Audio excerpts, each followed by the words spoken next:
Hey, how you doing? I hope you're ready because you're tuning in to the hottest podcast on this planet Earth, the football podcast from WePlayStrong.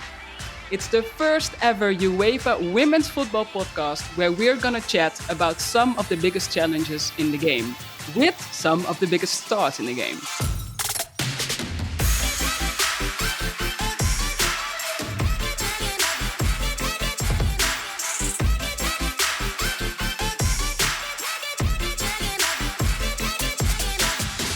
In this episode, the one where no one cares, we're gonna talk about the evolution of women's football in a crowded sports landscape.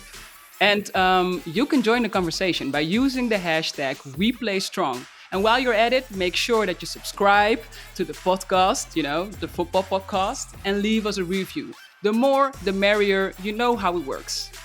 Okay, my name is Hehakaija, and you know what? I'm not doing this alone because I have two very, very, very special guests with me. Someone else that we also spoke for this episode, Megan Rapinoe. I think you know her. But first, please let me introduce to you my two lovely guests. First up, she is a Danish superstar. It's the one and only Nadia Nadim. Hello, hello. Hi, Nadia. My second guest is from my home country, the Netherlands, Shanice van de Sanden. Hello, everyone. Hey, how you doing? Yeah, I'm doing great. Thanks. And yeah, I can't wait to start this podcast with you guys. So I'm really, really excited. Thanks for having us. I'm super excited to talk to you and be in the same podcast as the style icon herself. So super excited. We're very lucky. We've got a T-Rex, we've got a style icon. I I mean, we know. can't go I wrong. know. That's it. Let's talk about the evolution of women's football. And my first question to the both of you is, when did you start to play football, and how would you describe the women's football landscape at that moment? I started playing football when I was a young girl, and I always went home after school and didn't really go outside, make any friends or something. So one of the neighbors from my mom came to paint my mom's house, and then he always saw me behind the computer like MSN, Hives and stuff like that. So he said, like, why are you never outside playing with some friends or stuff like that? I said, yeah, I don't really feel about that, to make new friends and stuff like that. I really like to be on my own. So he said, okay, but I'm gonna sign for you. Like, yeah, there were not any contracts or something like that, but there was one little football club in IJsselstein. That's where I'm from. So he said, okay, just start playing football there with some of the girls and see how it goes. So 1 week later, at my first training session, and from that day, I never stopped playing football because I really enjoyed it. The group was so nice. It felt like friends already. Like all the girls were so nice to me. So that's how I started playing football. I started when we came to Denmark, and for me it was kind of like similar. I've a bit different though. I didn't really knew what football was. I've never seen a girl playing football, and for the first time when I saw it, seeing a girls team, I was kind of I fell in love with the game, and I wanted to be a part of it. And we used to play around all the time with the kids around me, and so when I started it, it was kind of like an obsession. And that obsession obviously never left. And in terms of the landscape, it's almost not comparable. The reason is when I started for almost 2 years, I didn't knew there's a women's football national team. The first time I figured out was I think 2002, because and the reason is the women's national team was in China to play the World Cup, but I didn't knew this. There was like a little scandal between the Chinese Federation and Danish in terms of they were spying the tactical training of Denmark, and then that made the news. And for me, that's the first time I was like, "Oh wow, we have a national team." So, so imagine that, and then to 2019, where the World Cup, like it reached every around the world, every corner, and now there's girls, women who play football, and they're amazing at it. So a lot has changed since I started till now. Yeah, it's kind of funny that you speak on that, because I remember when I started to play, I was 12 years old, and I was the only girl. Played with only boys, and then at my local football club, there was a cup game. So there was a game between two women's teams from Amsterdam, and I never saw any women playing football. And I was at that game also accidentally, because I went to the club and probably just to go and play Yeah. football with myself. And then I saw these women, like grown ups, playing football, and they were good. And I was like, I thought I was the only one. I Yeah. felt so special. And then I saw more of them. So, okay. Oh, that's Hey, cute. and yeah, yeah, that was cute. And You then still are special. You still are special. Don't worry. You know that. thank you. Uh, No, but and going back to that journey from yeah, started as an amateur player, even maybe just for fun, and now becoming an international superstar, professional player. Can you take us a little bit on that journey and how that happened, Nadia?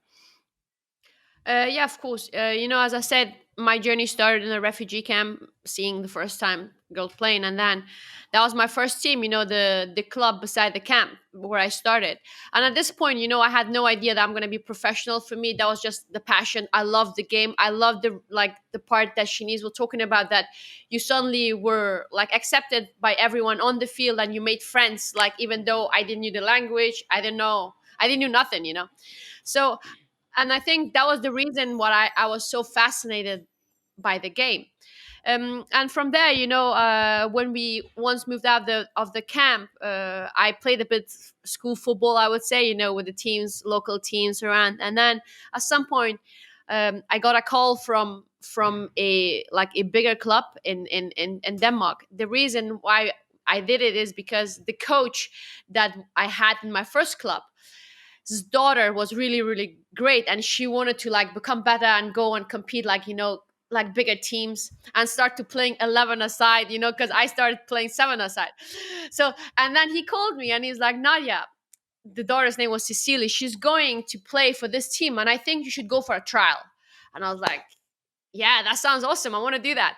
So, but my mom was a bit against it. Like, she was like, nah, as you said, girls football. And then she's like, what about your school? It's too far away, I'm not gonna pay your ticket. But we went for the first trial, and the team loved me and my sisters, and they were like, they really wanted us to be a part of it. So I made it happen, and from there I just took on. I played like a junior, and I was pushed up as a senior a bit earlier. My first senior team was in a little city in Team Viborg, where I signed my first contract. And I was there for 6 months. And I remember that it wasn't like the biggest team in the league, and they just stayed in the league, and we're having a party after that. And I was like, what is going on? This is not the ambitions I have. Bye. I'm leaving this area. And then, yeah, I went to Skobagen.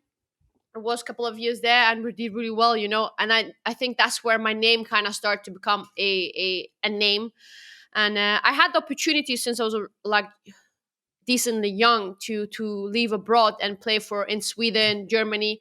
But I didn't really want to do that, just because in terms of my studies, and also because I was like, if I was to leave, I wanted to leave somewhere far away. So I want to have that change of mentality, culture, everything. So that's what happened in 2014 or 15. Yeah, I moved to US, and I loved the league there. It was amazing. I was in Sky Blue first, and then 2 seasons in Portland. I loved every bit of it. Won the league in Portland. Yeah, I also won the Danish league before I left. And then I was like, you know what? It's time for me to come back to Europe, because I really want to win the Champions League, and I want to like compete with the best teams in Europe. So yeah, signed with City. And then now I'm PSG, and super super happy to be here, because my journey, if I think about it, my football journey has been unbelievable. Sometimes I don't feel it's real, Mhm. and at the same time, going from not knowing that women's football existed to now playing in front of, like, as you said, full packed stadium is, I don't know, it's a dream. I get goosebumps every time, and I'm like, oh, this is really me. So it's Yeah, pretty unreal. awesome. Yeah. Cool. Hey, and Shanice, how was that for you? Yeah, my journey has been so fast. Like I don't even realize like what just happened in my journey because I started playing football when I was a little bit older. And then one of the brothers from the national team coach saw me playing at VVI in IJsselstein. And then she called her sister. So that was at that moment the coach of the national team. And he said, like, Vera, I see a girl here. She is so fast. I think you need someone like her in the national team. And like Nadia told us before that she didn't even know about national team. I mean that was the same for me as well. I didn't even know that we had a national team. So yeah, I think yeah, I played 2 years, and then 2 years later or 4 years later, I made my debut for the national team already. So it went so fast, and after that, Crazy. yeah, it was so crazy. And I started playing football with VVI. Then I left to FC Utrecht, and from Utrecht to Heerenveen because the national team coach said you need to play more, otherwise you're gonna make it. You cannot make it to the national team, or I made my debut already, but she said you need to continue and keep growing, otherwise you can't make it till make play tournaments or World Cups or whatever like that. So from that moment, yeah, I signed for Heerenveen and I played for 1 year at Heerenveen. I started scoring goals, some assists, and then the champion from Holland, they really want to sign me. That was FC Twente on that moment. So I think I really progressed over there. I had a great coach, a great team around me. We start playing Champions League as well against Lyon. Of course, yeah, we lost 10-0, but doesn't matter What? because You we lost? yeah, we lost 6-0 What? at home and How? 4-0 away. But it didn't even matter because we played Champions League against the big stars. I didn't even know the stars, but when you play the game, you feel that they are stars. So yeah, that happened. And after VVI, after 3.5 years, then Liverpool wanted to sign me. So I signed for Liverpool. And I think that's one of the best steps I made in my career because, playing in Holland, it's great. But, playing in England, it's something different because the league, it's so different. Everyone is so physical. And I think I'm a player who needs that in the game. So yeah, I had a great year over there, 1.5 year over there, and then I played the Euros. And yeah, from the Euros till now, my whole life changed because yeah, everyone recognized me down the streets in Holland. I can't even go to the supermarket or whatever. Everyone wants pictures, want me to sign the T-shirt. So yeah, it's so crazy. I can't even realize. But when I'm back in Lyon, I realize that my life is so different. Like in France, not a lot of people recognize me. They do because of the Champions League, but it's so different than compared to Holland because we are such a small country and winning the Euros in a small country. I tell you, Nadia, it's crazy. And you was I there. know, We I played know. against each She don't other. want to talk about No, I it. I know, know, but still, I it's know. also a great experience for her. Even she Yeah, yeah, lost the yeah, yeah, of final. course, I yeah. mean, that's where it started. Like the stadium sold out, and you know what I mean. Like it, Yeah, it was so it it's yeah, it was crazy. so crazy. It was an Yeah, incredible final. I mean, normally if we look at Incredible. finals, it's not many goals, but No, this was. both of the And teams, she scored the first unreal. goal in the final, so that was. I mean, that was yeah. And the way great. she, yeah, And then you killed us. No, it was amazing. You know what? I think it's probably one of, even though we lost the finals, but for me it was amazing moment because I remember, like for me, I thought that was like big step for the women's game. The reason is I didn't really care that everyone was cheering against us. But Hmm. for me, it was like so cool to see that there are so many people watching us Exactly. playing. And when you guys scored, it was, I don't know, 2-2 or was it 1-1, whatever. That moment, the stadium was shaken. And I've never experienced that anyone like it. I swear, I was like, wow, like the stadium is shaking right now. And I was like, half that. And I was like, this is so cool. Same Yeah. yeah, time. wow. So it's amazing. And and not and and not even in the US because I did hear about like the craziness in the US when you're playing Portland. Yeah, or yeah, Portland is crazy, right? I mean, I love when you Portland. play at home, it's I like love, sold out, right? you know, I think Portland has some of the most fantastic and unique fans around the world because, as an average, while I was playing there, we had 90,000 each game. And as this, you know this from playing in Lyon, and I know this from playing in PG and like some really big Yeah. teams I've played for. You know, you get that a lot of crowd, big fans to big games. You don't have that No. regularly, you know. While I think in Portland it's just average, like you have Yeah, that's 19,000. sick. That's what it makes it unique. And then also the fans are, or like, I don't know, the passion, that community, everything they have created there is, I haven't seen that anywhere else, you know. and and it was cool to be a part of it. And I don't know if you ever had the chance to play in the US. It's a different mentality, you know. Americans are crazy about sports. It starts when they're like this little, and you kind of see that around everywhere you go. So Yeah. yeah, that's something we need to learn in Europe. Yeah, Yeah, no, exactly. it's amazing that American sports culture, and I mean, both of your journeys has been, and it's still going. I mean, Yeah. it is amazing. It's something to be jealous of in a positive way. So, but I caught up with Megan Rapinoe, and maybe we should just let's listen to that clip. It's the one and only Megan Rapinoe. Megan, you need no introduction. I mean, I don't think that there's anybody that doesn't know you, but please, for the few people that doesn't, can you introduce yourself? Hi, I'm Megan Rapinoe from the United States. I'm a winger, and I like to think I bring a little bit of fun and creativity to the game. Well, let's get right into it. How would you describe the unique qualities of women's football as a product? For you, what makes it special and unique? To be honest, I'm not sure it's like special and unique. I think people just don't give it the credit that it's due. And so when then people go to a game or they're watching the World Cup maybe for the first time, they're like, oh, wow, this is really amazing. And we're like, yeah, we've actually been amazing for a long time. Players being more accessible. I mean, this is something that people call unique in this game. Is this important to the position of the game?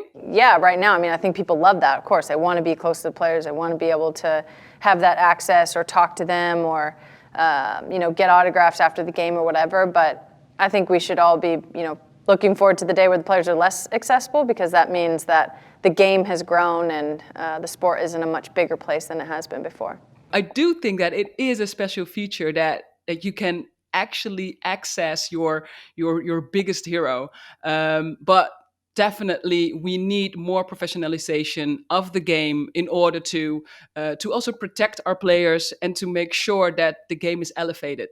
Do you think that the game is promoted well by governing bodies, brands, and so on? No, on the whole, no. I mean, if you look at the money spent towards promoting the men's game just globally versus money spent towards promoting the women's game, it's probably not anywhere near equal or sort of comparable. So I think that there can be a lot more done as an investment into women's football to get more eyes on the game. I agree, a lot more needs to be done. I do also see that there's a positive change, especially looking back to the Women's World Cup in 2019, more sponsors coming in. But yeah, we're definitely not there yet. What would still need to be done? I mean, more games on TV. Obviously, you'll get more viewership, get it into people's houses, get it, to a place where they don't have to like search the internet for 20 minutes just to find the game. What's your opinion on that? Players being accessible versus not so accessible, Shanice? I think, yeah, I mean, people are different as well. So me, I'm really accessible, but like if it's not like if you don't really feel comfortable with that, like you need to be yourself as well. You know what I mean? But I think it's important for our game for sure because that's how we get the attention as well. And I think we need that in our game for now because it's still growing, and that's why you have to be like open as well for people as well, to get to know you and also the women's football to get bigger and bigger. And I think that's what we need for now because it's not big enough and it's not good enough yet. I kind of get where Megan Rapinoe is coming from. I do see the point of what she's saying, but I think right now in the situations where women's football is, I think it's important for us to be accessible because you need to create these images of the players so people can relate to you, and that term like create the audience for the games, because right now we do not have the audience like as you have on the men's side. And I think once like the population, the people see like, oh, how amazing all these athletes, like as human beings, and then you see them play. I think they're gonna fall in love with the game, with the like women's game. So for me, I think I want people to be accessible, because it just shows that you still are like that little kid that used to play the game, and I like that. But I do understand what she means in terms of like, that at a certain point where there's so much professionalism in the game that it's going to be hard for you. But for me, I think personally, I'm always going to be accessible, just because that's my personality, as Shanice also is.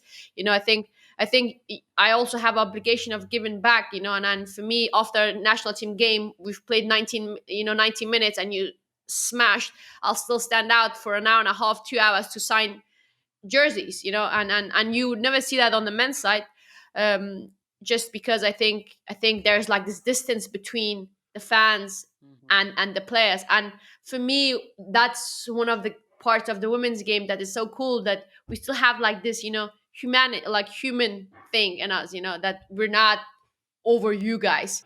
Yeah, I love that. And if you like speak on more things that make women's football unique, what would you say? One thing is the approachisness, and I think the one another thing is also how open we are. You Exactly, for like sure. the women's game is so, yeah, transparent. You Yeah. like you see. And then also I think something that's been amazing the last 5, 6, 7 years, is that you see that women's players are taking a stand. They want to do more than just play football on the field, but also create something outside the football. And Megan Rapinoe is obviously one of the best examples. Like during the World Cup, she was fighting against, the US president, in terms of how he's like, running the country. And for me, that's amazing to see. And, talking about openness, like you see this like understanding of the gay community we have in the women's sport. It's just like love is love, and everyone respects that. Nadia, you also said it so nicely, is that normally women's football gets a lot of criticisms about, yeah, it's not good enough, or it's slow, or whatever. But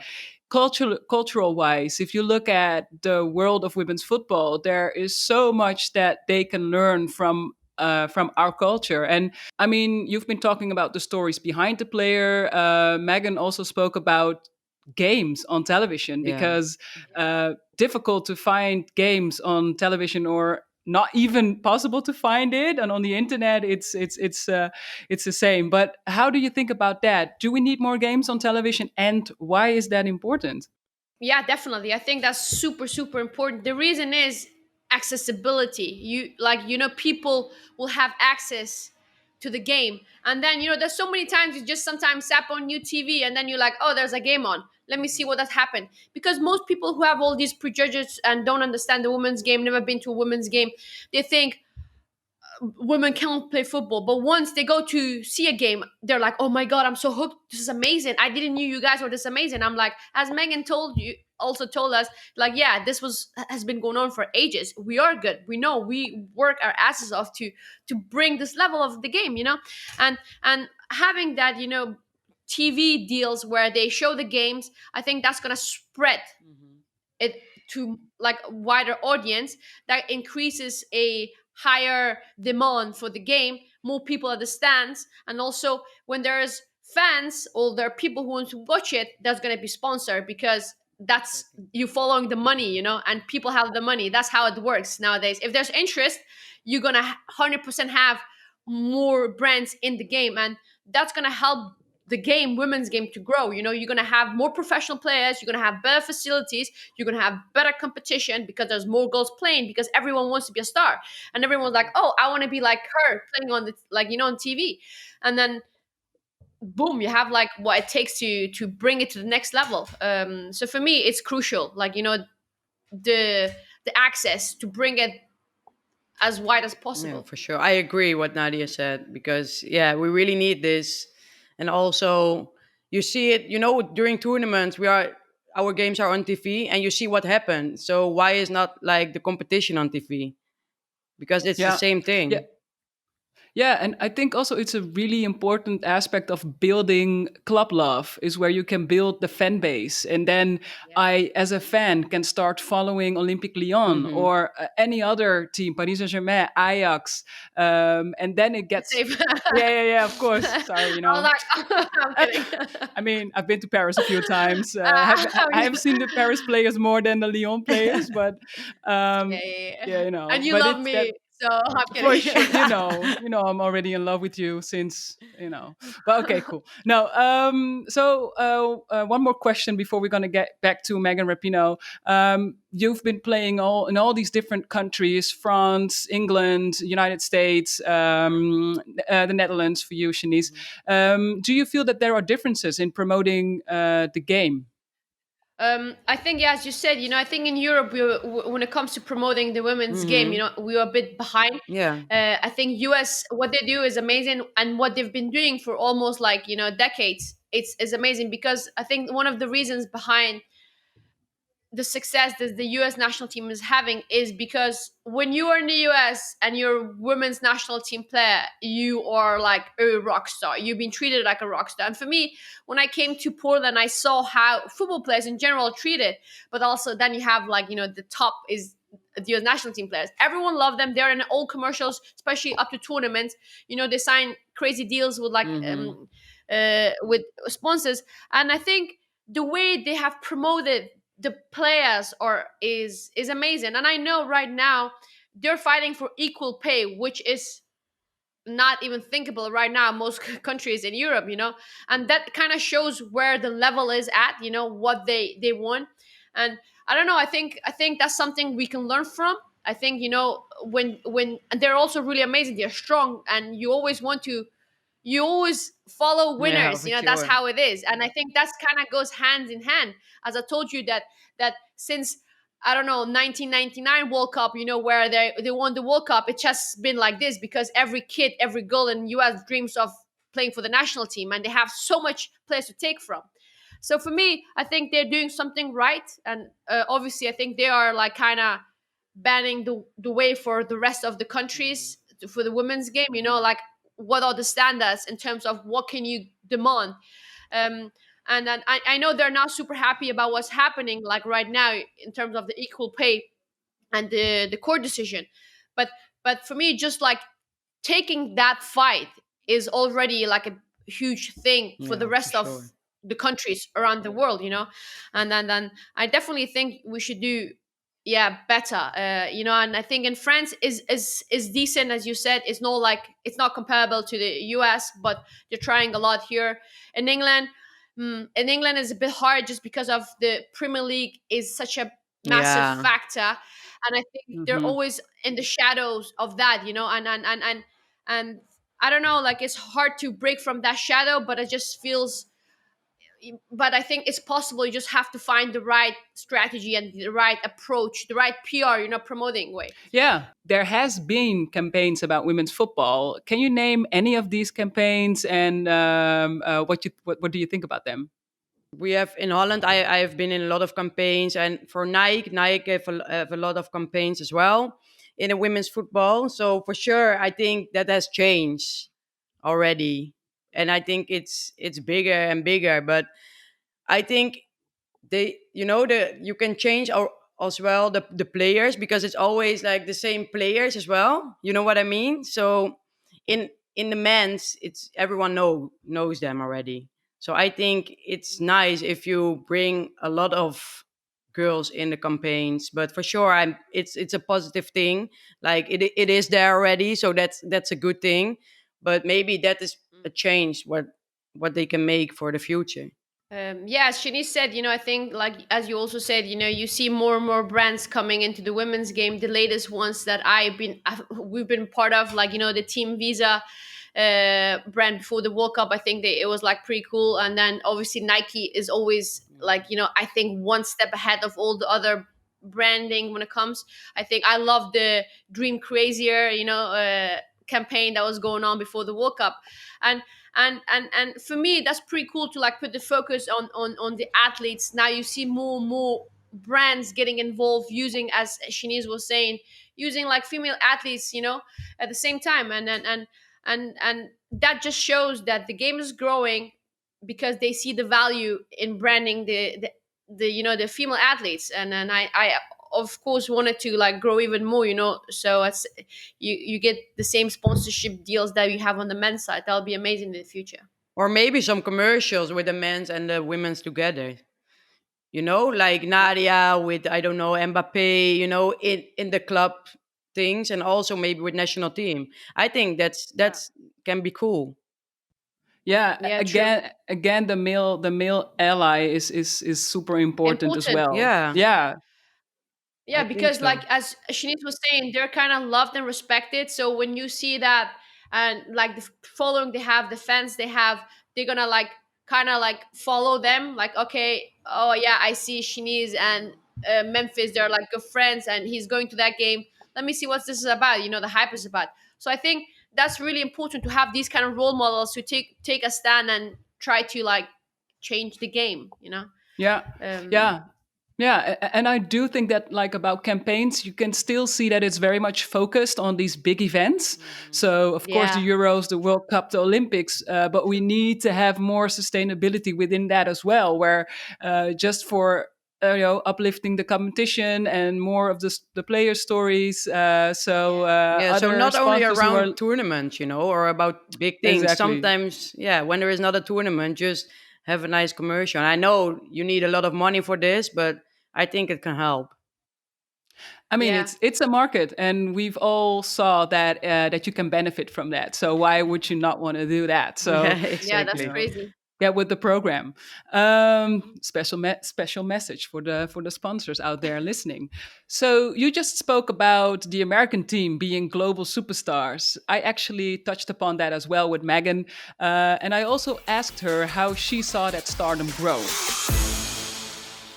I think we realized early on that it was not just about what was happening on the field, but it was a business.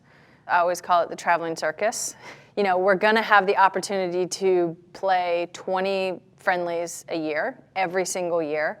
Brands can then sort of hop on the circus train, TV viewership's then hopping on the circus train, fans, everybody's kind of hopping on, and you can sort of do two things at once. You can build the business, build the brand, and be successful commercially, but you can also get better, and it's an opportunity for us to keep our national team at the very highest level where we want it. I just love this, Megan, the way you and your team use football not only as a platform for yourselves, for your talents, your skills, to win medals and to win championships, but you also use it as a vehicle to raise your voice, to make a change.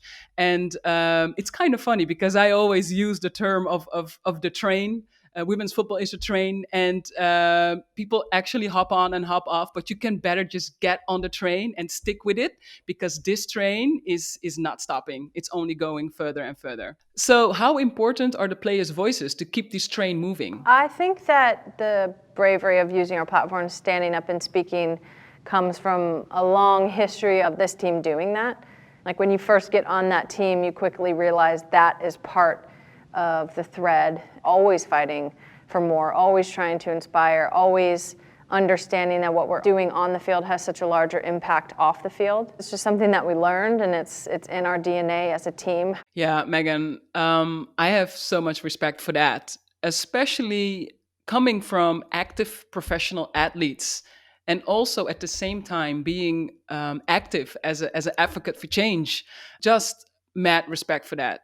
So, do you think this needs to be promoted more? I think so. I think that's a strength of athletes in general that should be promoted more, and athletes should always feel that, they have the platform to speak about things that are important. Like you can be from anywhere and still make it to the very top, so everyone has some sort of interesting story or, place that they've come from, which I think gives them a different perspective. And I think insofar as society glorify athletes and glorify famous people, then we have a responsibility to use that shine and use that spotlight to ultimately make the world a better place. Speaking on that, do you use your platform as an international pro player to talk about things outside football? And why, Nadia? Oh, well, Well, I think yeah, I've really do that. And I think I've been doing it for like a long time, and the reason is really simple. I think I'm a human being. I do care about what's going on around me. I do feel sadness. I do feel empathy with unfairness. So and I everywhere I go, I try to make that place a better place. And the reason maybe why I'm so passionate about this maybe because I didn't have the easiest life, before, and I've experienced some really horrible stuff. So I know how it is to be in that situation.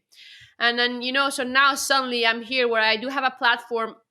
When I do speak, I hope there are one, two people listening to what I have to say.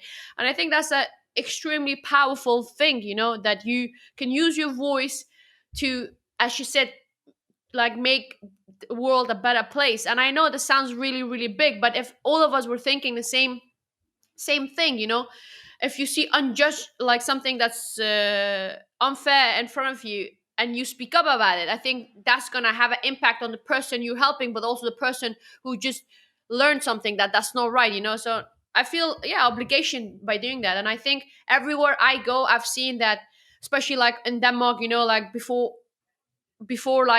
me, you would never see athletes doing this kind of stuff.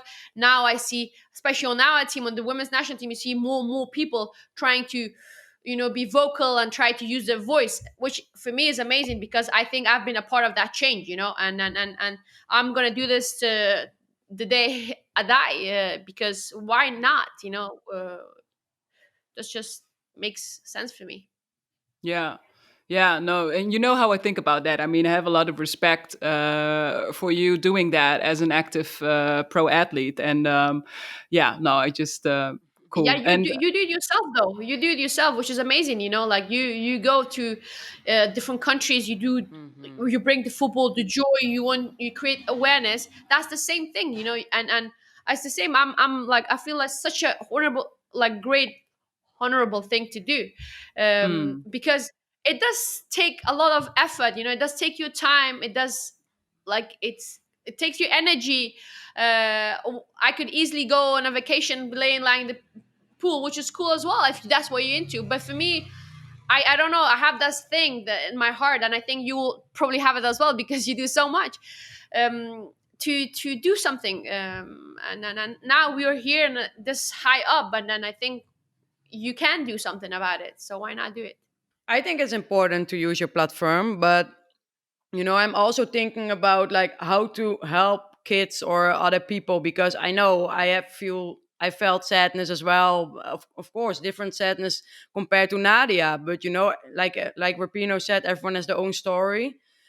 But for sure, I love to help people. But I think I can do it more. But yeah, you also need to think about how you're gonna bring it into the world because a lot of people want to bring something to change, but like I'm a different person and I like to bring it like big and different. So of course I thought about like start my own inspiration talk, that you stand in front of people, speak about what happened in your life and how to help people with them issues. And for sure, I think it's important if you're gonna do this for sure with the platform you have now because some people have dreamed of or dream about having a big platform and you have it, so why aren't you not using it? You know what I mean? So that's why I think it's important to use it. yeah, well, luckily we have this podcast for you to send some inspirational messages into the world.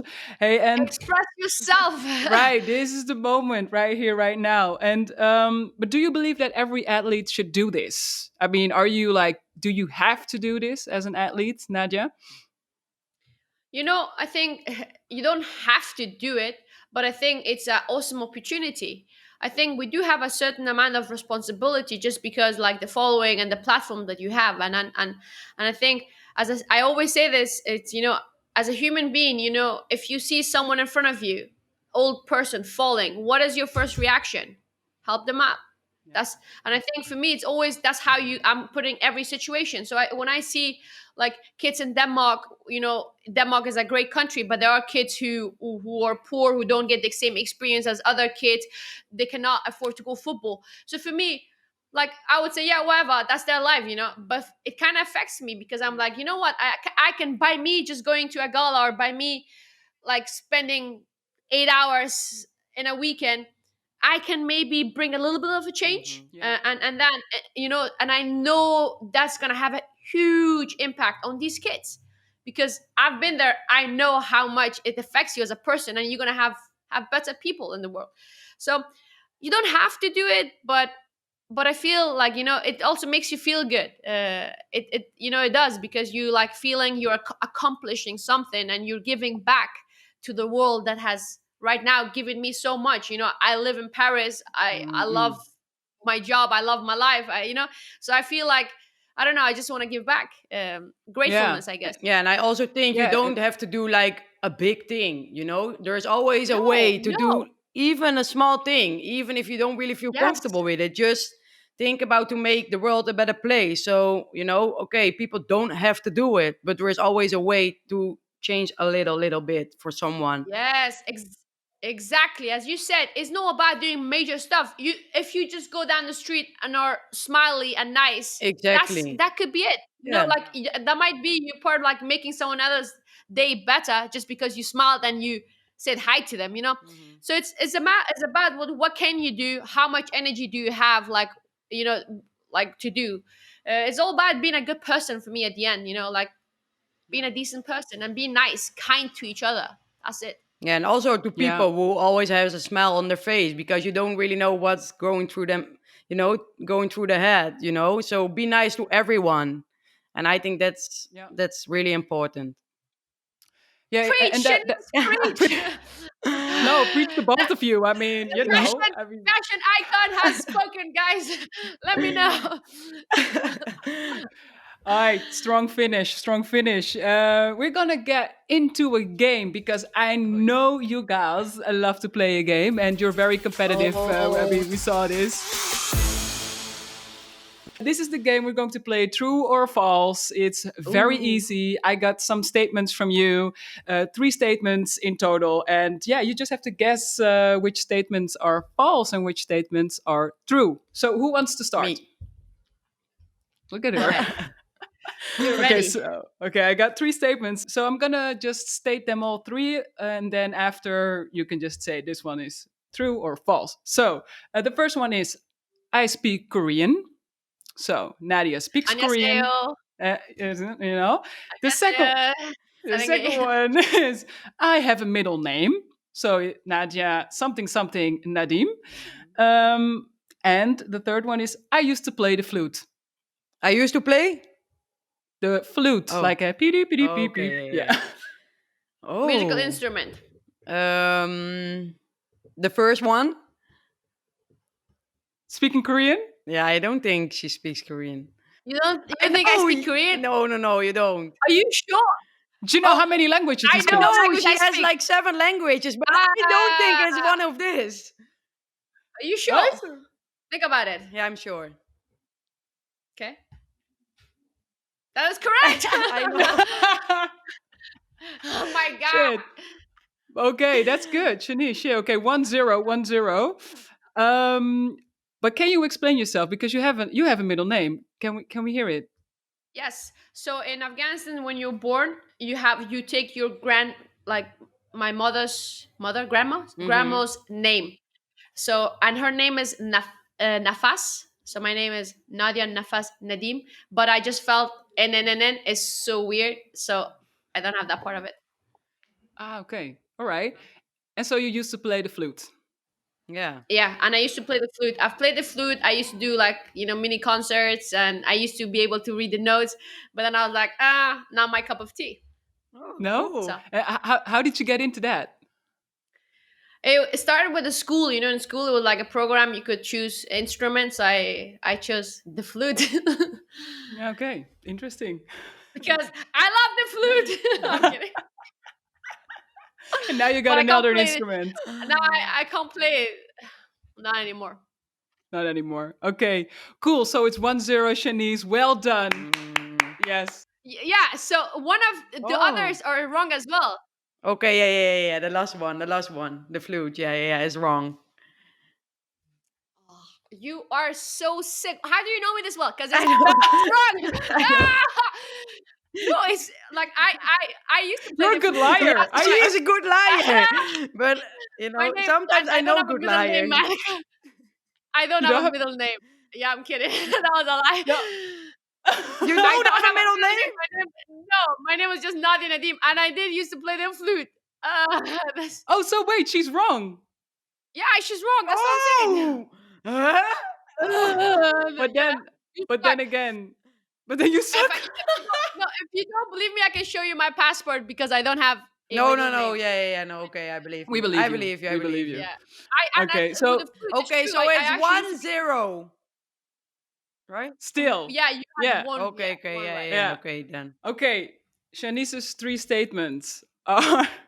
Shit, man, it's Look gonna at be these hard. women. You get this is the fun part when you play games, and then the real people come out. Yeah, Come on, man, exactly. So give okay, me an easy one. statement number one. Shanice started to play football when she was 6 years old, and she started playing football when she was 6. That was the first statement. The second statement. She's making notes. Oh my god. Okay, she's making notes. Second statement is the Women's World Cup in 2015 in Canada was the first time Shanice played with her red lipstick. Okay. Third statement, the penguin is Shanice's favorite animal in the whole wide world. You know, that guy with that tuxedo Yeah, and living in Antarctica? yeah, I know. That's so random. Or girl. Yeah, Wait, very rare. So I'm So thinking which about. Wait, I'm just thinking about. Okay, first, I would say that I think you're older when you start playing football. You're older than 6 years old. So that statement is false. that was a bit easier. that was Am I right? easy. Am I, am I Yeah. right? Am I right? Yes, But now you okay. have to guess how old she was. Yeah. No. Exactly. Good. 1-1. Okay, wait. 1-1 so far. We're And playing also, for the orange squad. Sorry, yeah. so the red lipstick 2015 was her first time. And then, so can I ask some questions before I make my? Why did you start playing with a red lipstick? What was the reason? No, I'm not gonna answer your questions. Well, No, come on, I answered you my questions. Come on, you I'm can just. not gonna answer your. Shanice, No, I no, actually no. answered you. No, just tell me. You can lie, whatever. Just what's the reason? I tried. You like playing with a red Yeah, lipstick? no, Who for sure. I have inspired no you? reason for this. So that was the first time you just be like, I'm gonna play with red lipstick Mhm. today. Okay, and why is the penguin your favorite animal? I think they are cute. Do you not think so? My God, this is crazy. Okay, you know what? I don't think the penguin is your favorite animal because I would say your favorite animal might be something like a leopard, like something who's fast, and penguins are not fast. So that's my conclusion. So the penguin part is not right, and you started playing with red lipstick in 2015. Come on, hit me. Come on. Come on. Come on. Am I Okay, right? Am Shanice, I tell not us. Or the right? penguin. I really like the penguin. Seriously. So Oh my God, are you kidding me? Wait, I love this penguins. is real. Penguin is your favorite animal. Yeah, I like Oh, them since I'm young. Okay, are you but kidding me? I Or are you mean, lying? No, No no, no. way. I'm not Is this lying. real? I'm serious. Are you pranking me? No, I'm Do you have a goddamn tattoo with a serious. penguin?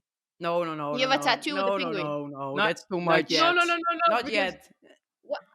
My God. No, but girls, Oh, I'm Okay, so so disappointed, man. to round this up, I mean it's 1-1 because Shanice gave me only one false statement. You gave me two, she gave me one. So you were bound to lose. But no. You haven't lost because it's 1-1. You had a correct statement and Shanice as well. So I think So, we can. so the 2015 rep lipstick was right as well. It's true. Yeah, and the penguin is Say, true as well. I, What is she doing? She's okay. crazy. Well, I guess Okay, cool. I hit all three right though. Wow, I'm in shock about the penguin though. Okay. Yeah. Oh, was that Okay, fun? so that was it. The one where no one cares. We talked about the evolution of women's football, and this was only the beginning. You could see the competition between Shanice and Nadia is unreal. So we're definitely going to play some more games with them. We hope you've enjoyed it. Be sure to check out our other episodes by searching the Football Podcast. And again, make sure to join the conversation by using hashtag WePlayStrong, subscribe, leave us a review, super important, and share. Let us know what you think of our podcast. And while you're at it, tell all of your friends to come and check us out. Thanks for listening and stay tuned for more. Bye. Bye. Peace. Ah, See you soon. Bye.